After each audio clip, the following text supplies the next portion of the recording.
It is my honor to introduce our chef today, Joanna Samorow-Merzer, and her sous chef, Glen Merzer. Glen is an author, and Joanna, who makes vegan, oil-free, gluten-free recipes. Some of them are published in some of Glen's books. And I just want to list few names of the books if you guys are interested to read them. No More Bull, Of the Reservation, Own Your Health, and Food is Climate. Joanna is not always cooking, she's also an artist, and she's a watercolor and oil painter, and some of her latest work has been published in the movie that would be coming out soon.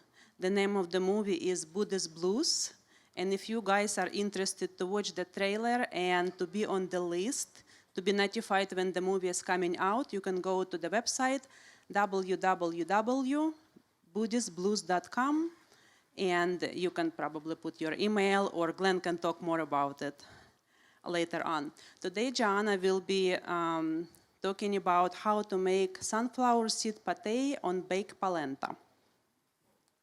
Now we can welcome Joanna. Thank you, Nina.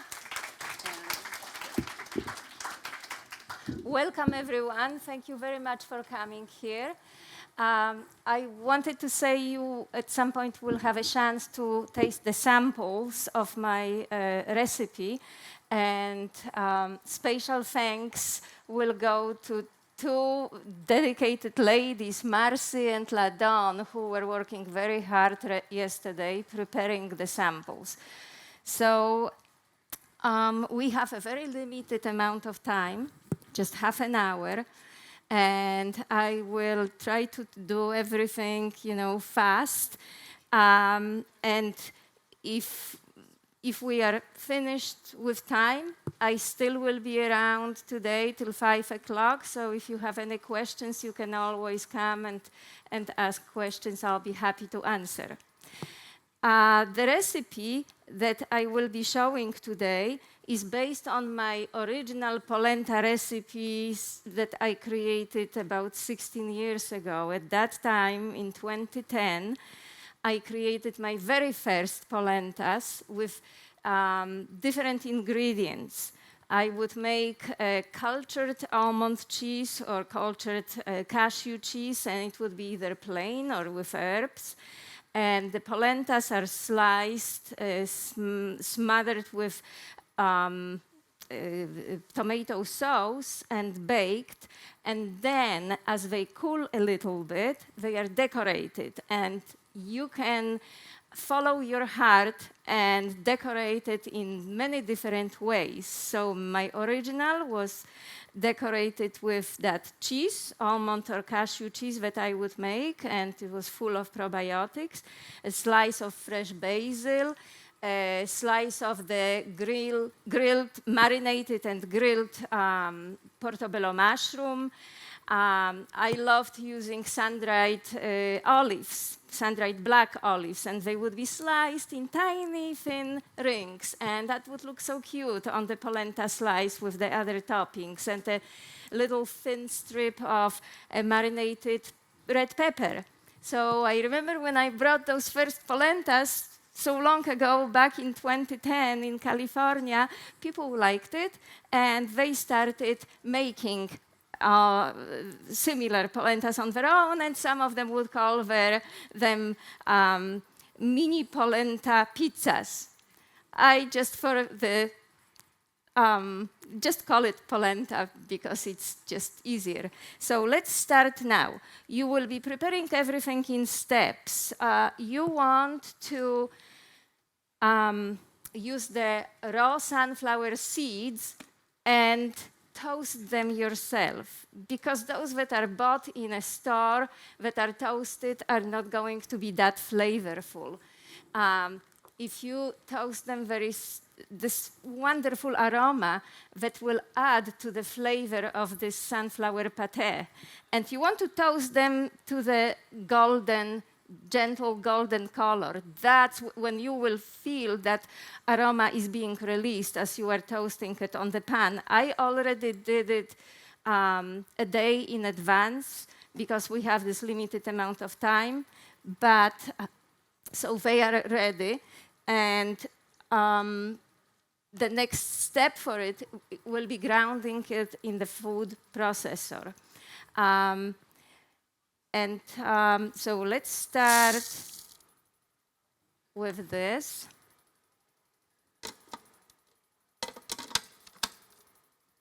And you can pulse it or on low.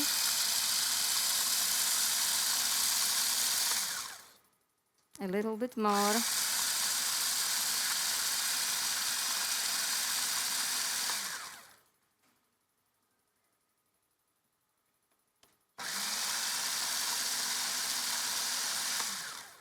It's about ready.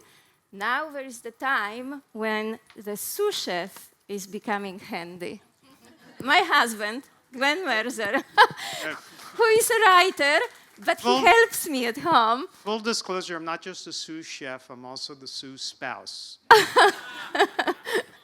So, sous chef is going to help me. What am I going to do? You are going now to try to watch. To watch. I was doing that already. Yes, and so that maybe you can try yourself at home. So I'm going to put this into this bowl. And you see how helpful I am? Just wait for a moment. Now, I also had to prepare in advance baked potatoes. You will need about 3 medium size of baked potatoes. And I recommend, once the potatoes are baked and still warm, when you can either scoop them out or you can peel that skin off. Depending on the potatoes, it could be easy to peel that skin off. You mash them while they are still warm, because you will get a really nice texture when they are mashed while warm. If you wait for too long and the potatoes then become cold and you mash it, you will get too many clumps. It's not going to be that good. But again, I had to prepare this in advance, so that's what's ready here. And I want, in advance, I want to start with the baking the polenta. And I need a little bit serrated knife for cutting the nice polenta slices. Sometimes so it's easy to just buy the store polenta, like this. You can buy it anywhere. Comes in different flavors, and sometimes I am able to get up to between 13 to 14 slices of the cut polentas, sometimes about 9, depends on how it cuts, but okay.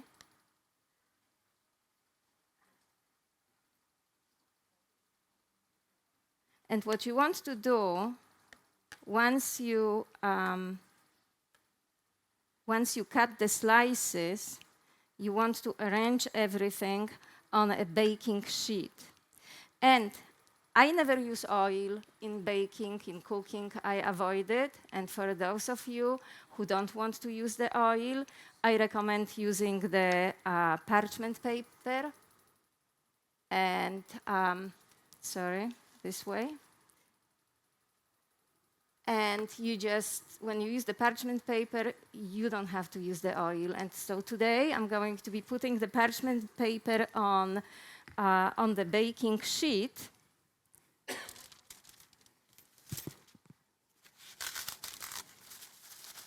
And the sous chef is going to help me because there is not enough room. He's going to hold it.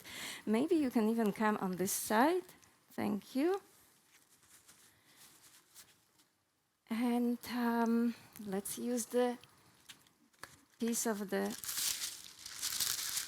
parchment paper.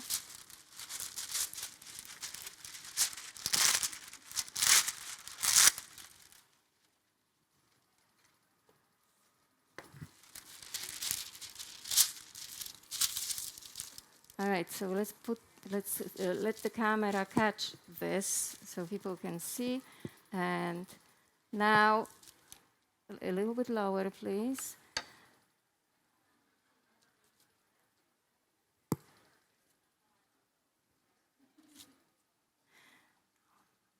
So we are not obviously going to have time to have the finished product, but we will come as far as possible to get to the finished basic steps. Now you can see here there is a mistake. The polenta should have been stored in a little bit cooler temperature. That's when it will be easy to cut it. I struggle a little bit, and when it's soft like this, then you can't control the size of your slices. So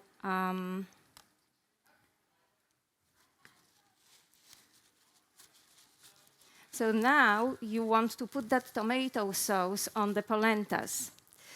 And you start preheating the oven on 350 degrees. And you can use any sauce, either you make it yourself or store-bought sauce. And it is possible, but not easy, to find in stores the tomato sauce that is not going to have any added sugar and no oil, for especially those of you who try to avoid extra sugar and oil. You don't need much of the sauce. Let's use one of these here. Come here closer, please.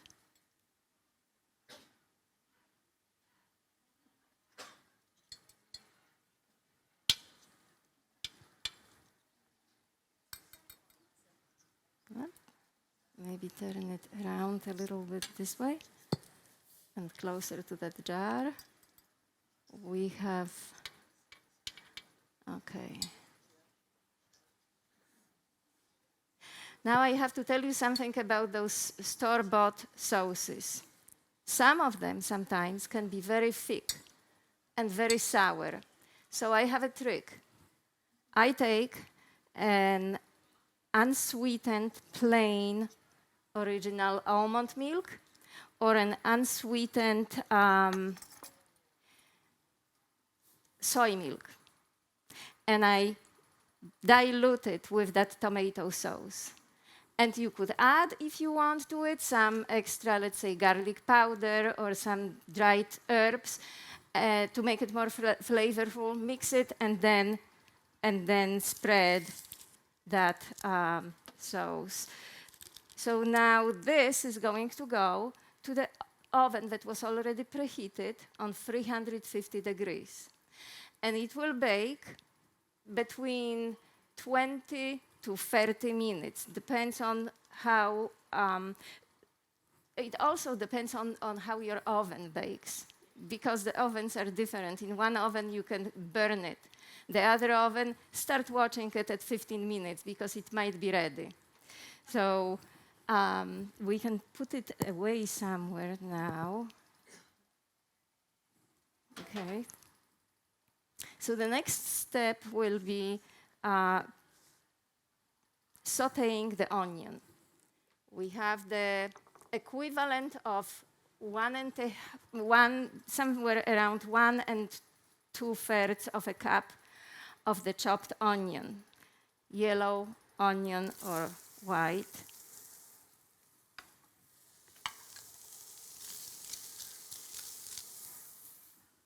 And you want to add the water. You want to saute it. You want to use enough water to cover that bottom of the pan. And so I'll have the sous chef stirring the onion. Years of training.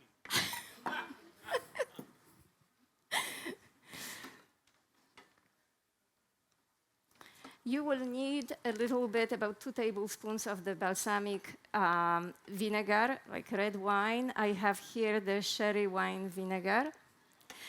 I used to be able to get in the stores a kombucha, organic red wine vinegar. My goodness, it was so delicious. I loved using it in many recipes. Every time I find something that I love, then it disappears from the stores, and you can't find it anywhere anymore. So if you are lucky, if at some point you see a kombucha balsamic vinegar, get it. So once the water starts evaporating, then you add to it the balsamic vinegar. It's a little bit too soon, but I know we have to hurry. So this is that equivalent of 2 tablespoons of the balsamic vinegar, the sherry wine vinegar. And once the water will start getting closer to evaporating again, with that, at this point, it should be just the vinegar, but we still have some water.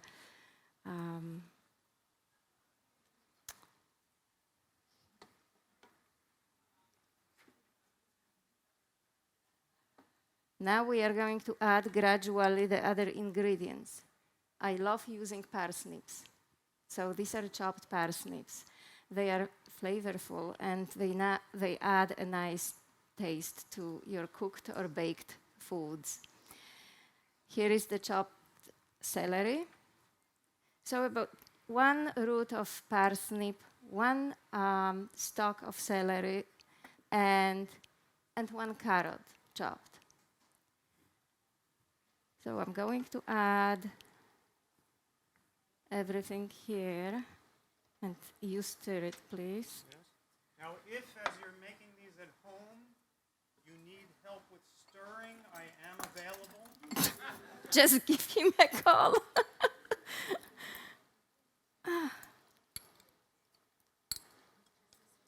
Okay.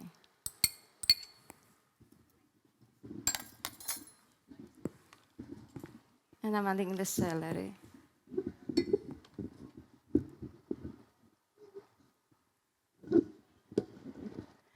In the meantime, I'm going to make a so-called flax egg, because we are not using eggs.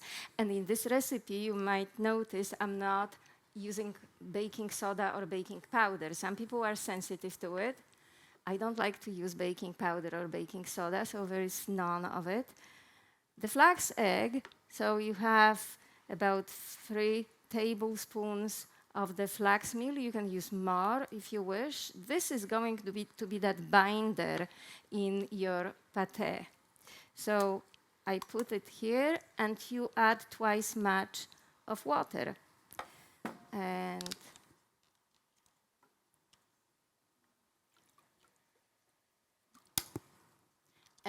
once you stir it with the water, you can set it to the fridge, so it will thicken faster. Okay.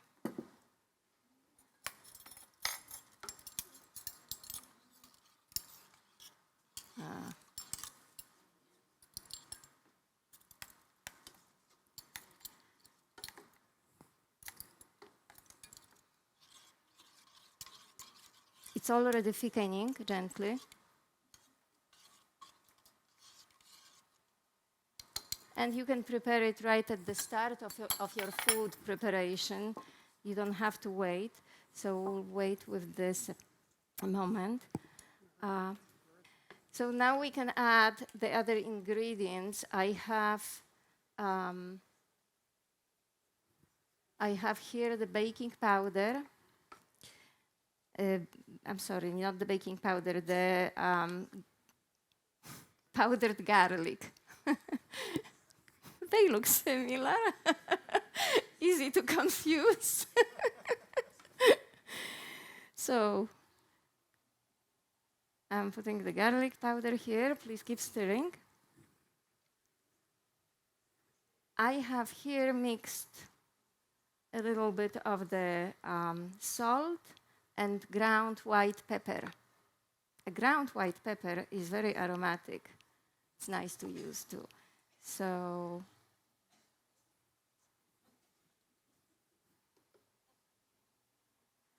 sous chef, do you know what's this? Yes. That is a little container with a spice. But what? Can you realize by the smell? Oregano? No. Herbes de Provence. Herbs de Provence. That was my second guess. I love using herbes de Provence, so we are adding them. I also have here cumin, 1 tablespoon of powdered cumin, and that will go at the end as I will be mixing all the prepared food. So let's put it for now here. I am going to add now, these are those potatoes that I baked earlier, and they are mashed. So they are going to go to this bowl, mix, premix. Joanna, somebody asked what herbs de Provence are. Okay, so there is a mixture. You can find such herbs in the stores, and there is a mixture of different herbs like marjoram, tarragon, lavender. I can smell it. I can smell that lavender from it. So there is a number of herbs. Oh, very strong. Should we lower? There you go. Lower a little bit. Keep I think stirring. we need Marcy again. Marcy, could you lower? Maybe here, like this. Mercy. Oh. Okay, Maybe 5? thank you. Okay, so with the, thank you for now. With these vegetables that the sous chef was sauteing, you just want to get them tender because you don't want to overcook them. They are going to go anyway to the baking pan, and they still will bake. This is for that pate. So we can actually finish for now, and I'm going to try to mix everything. Look at this. The flax is already thickened. If I kept it a little bit longer, or if I put it in the fridge, it would really get much thicker. So I am going to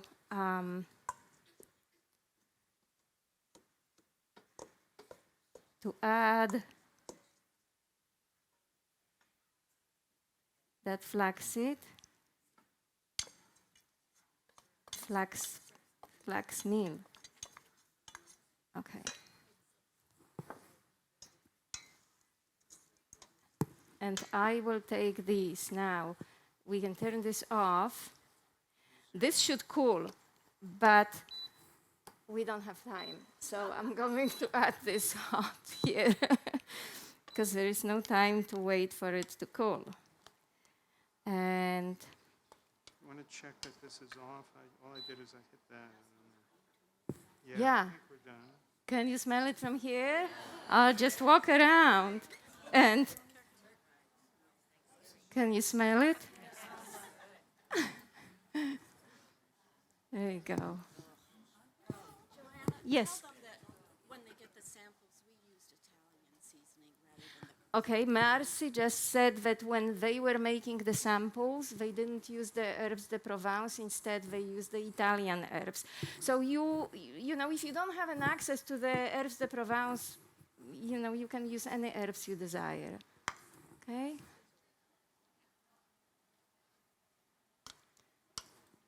Okay.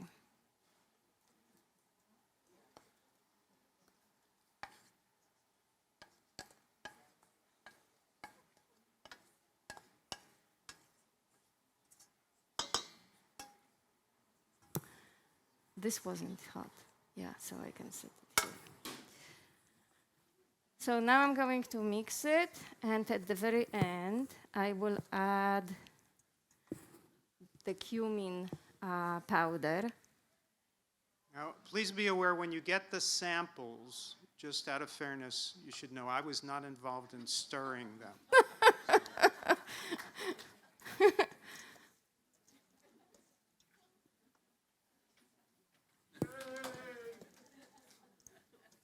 So now, once I got it in this mixing bowl, I recommend to not use the whole amount in the blender unless you have this big food processor, unless you have a big commercial food processor. Because if you put too much and you start blending, the bottom will get mushy and the top is not going to be ready yet. And so do not over-process the content for the pate.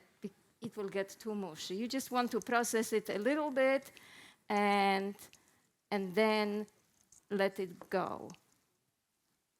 Okay, so now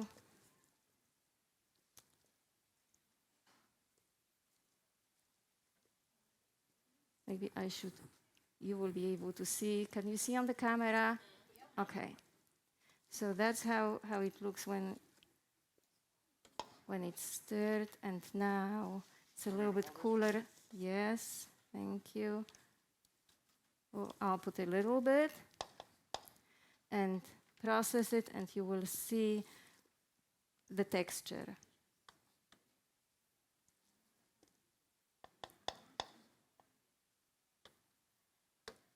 Now I have another recipe for the sunflower pate, a little bit different in Glen's book. That is in the book called Off the Reservation. That is a novel. You can say something about that. It's a novel about a congressman from Indiana who runs for president. It's called Off the Reservation. And I have over 20 different recipes. Every time the congressman sits to a meal, then that recipe is at the end of the novel. And so the sunflower pate, a little bit different, is in that book. And in that book, there is a recipe for those cheeses that I mentioned that I made for the other polentas. And there is a number of different recipes. So let's process it now quickly.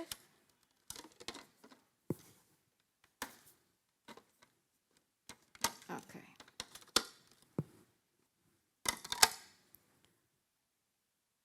I'll do the pulse. No, let's do low.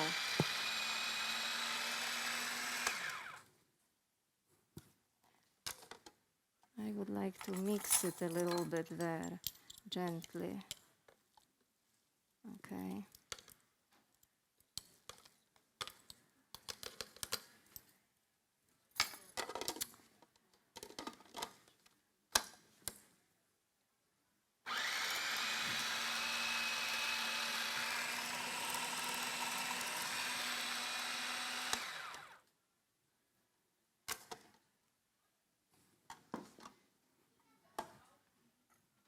I'm going to add on it a little bit of the coconut aminos.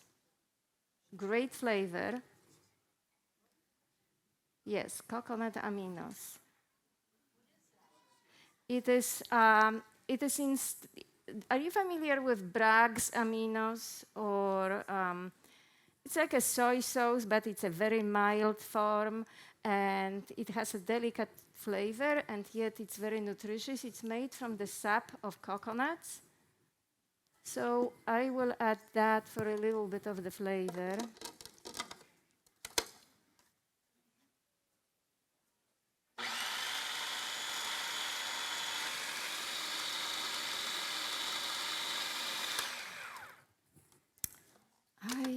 I need something for stirring. I'll try to use this. No. Breaking up. Mm-hmm. So you need something like a little spatula or something like that for mixing it, and I don't have anything. Oh, thank you. Thank you. Okay. So I could have added a little bit more, but now I'm not going to be messing up. Let's do once more.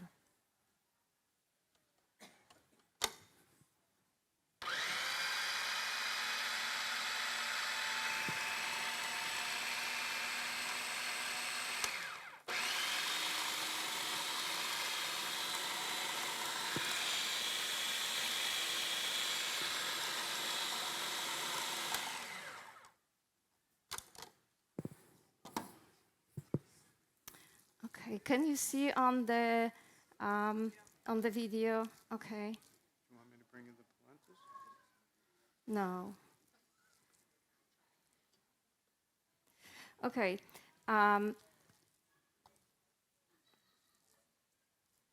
This should mix a little bit more. And I don't want to make it too liquidy. I'll give it one more try.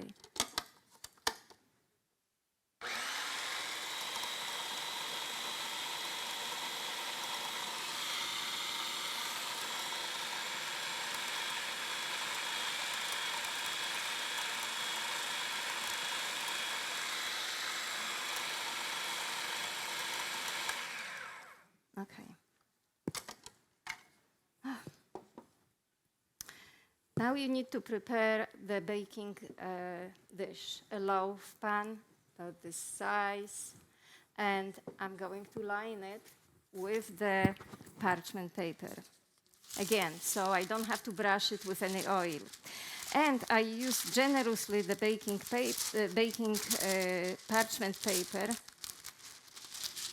because there will be a trick how to take it out. So yeah, so about that much.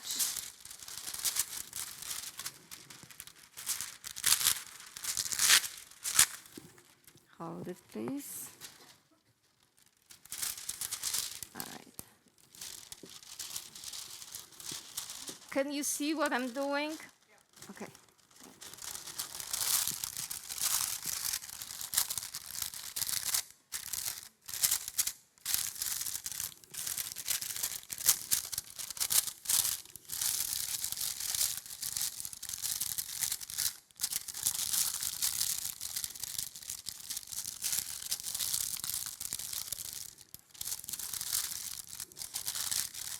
You can wrap it a little bit on the sides for now, so it will be easier for you to put everything. And I will just show you some. Okay. It should be thick when you are going to put it in the pan. You don't want it to be liquidy.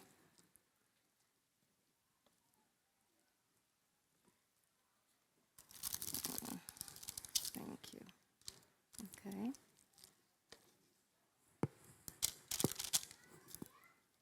And so you will be preparing this in batches, the contents that you have, probably in the size that blender, you divide everything in maybe 3 portions, and you run it. And then, so that you can get the rather uniform texture. And then you put everything in your loaf pan that's lined with that parchment paper.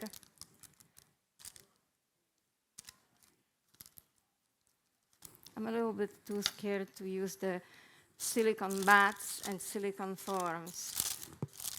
So that's why I always stick to the parchment paper. And so once you have everything set up here, you know, I didn't use everything, but the rest, then you put it into the preheated oven on 350 degrees.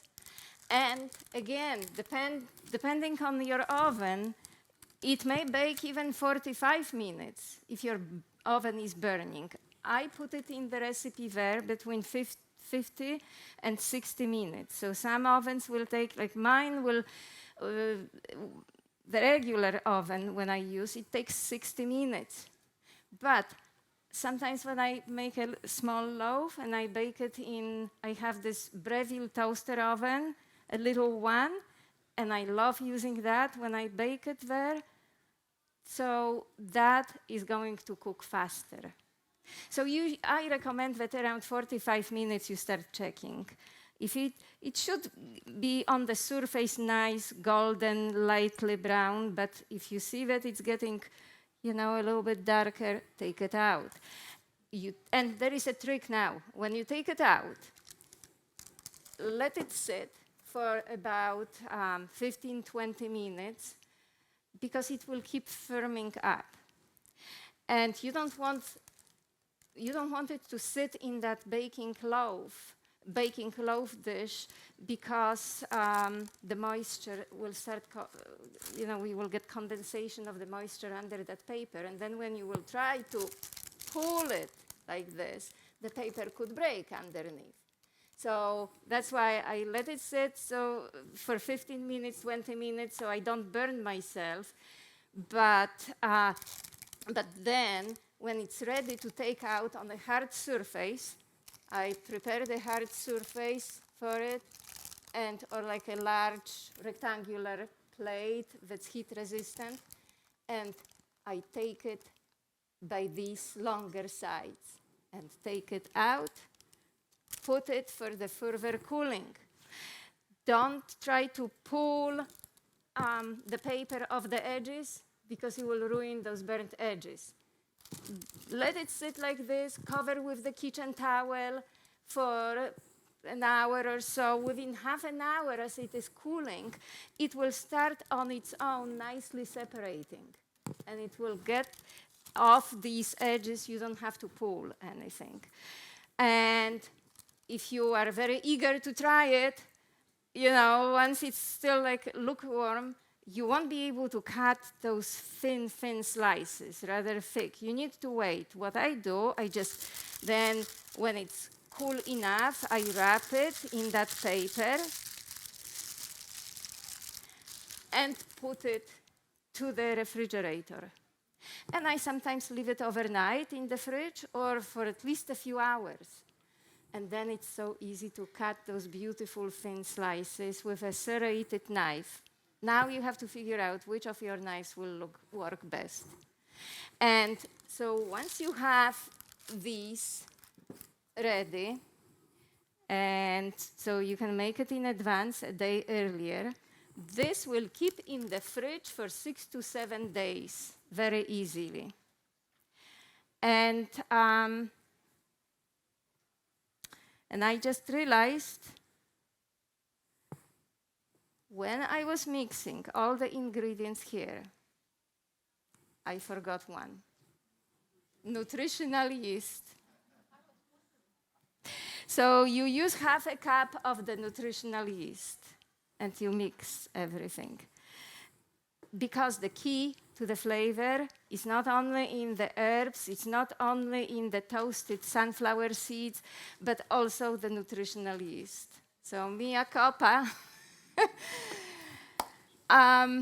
Then, once you have the polentas that are cool, you can start decorating. And in the recipe, there are all kinds of ideas. What toppings you can use, how you can decorate your polentas. There are so many ideas for it.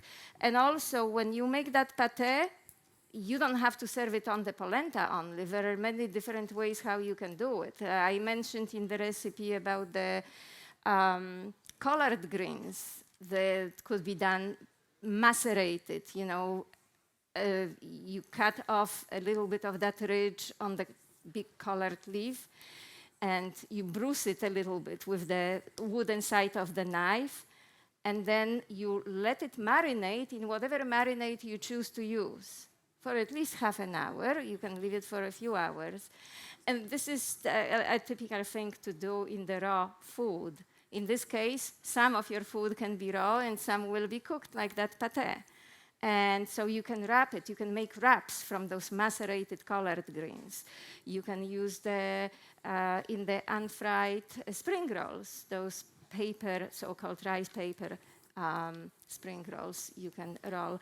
And you just come up with all kinds of ideas what you can use there. Here we have the artichoke hearts and the capers. So you can use for the decorating.